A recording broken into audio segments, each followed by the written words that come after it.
Bit of your inner crazy and you decided to go after your passions, you decided to do something, and you're winning and you're losing, you're succeeding and you're failing, and you're understanding it's just like a toddler that learns to walk, that it doesn't get upset when it makes a good step or does a bad, or has a fall. And now it might hurt a little bit, but it's still he or she decides to continue to get up and continue to try to learn to walk, because walking is an important thing that they see everybody else doing, and they want to be able to do it exactly the same way. And so what you're doing here is, again, you're being authentically yourself, unapologetically yourself, as I like to call it, and you're embracing your inner crazy. And the reason why I say crazy is because in your mind it is crazy. Everybody else, it might just be normal. Oh, that's when I started going online and putting my persona out there, my brother, my oldest brother, was like, "That's exactly who I thought you were." It doesn't surprise me at all that you're doing this, was his response. And so that's where you want to be able to embrace that inner crazy, because people already probably assume that that's who you are, and follow those passions.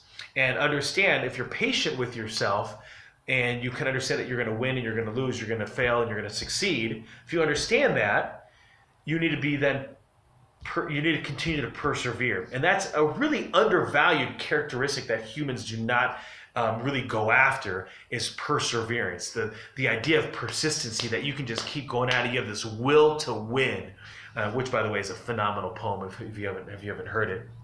And so as you go to persistency, one of the things that's going to creep up is fears.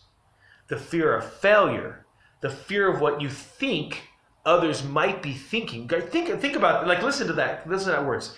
It's your fear, because you're thinking what they might be thinking. So you have no context on what they might be thinking because you haven't asked them.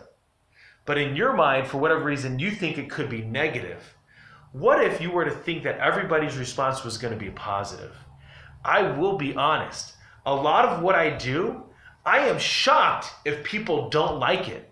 I expect whatever I'm doing, people are going to enjoy, right? When I put out this segment, this podcast, yeah, people should love this. If people that give me feedback, I like this, I am a little bit surprised. I'm definitely humbled that people will take their time to give me the positive feedback. At the same time, the moment that I've published it and put it out there and posted it, I'm like, you should really enjoy this. Now, of course, it's not polished, it's raw, it's unedited, it's just me being me. I think you should enjoy that, though. I think you should like that. And so that's the cockeyed optimist in me, right? That I'm just like, oh, you should just love what I'm doing. Love it. And so I want you to get to that point. I want you to be shameless like I am, where you just don't get embarrassed about anything, and you understand the place of fear in this context. So let's go with the first one. Fear of failing. So number one is, if you fail, and you probably will, all of us do, we all make mistakes, we all fumble, but that's okay, because we just learned what we should not be doing.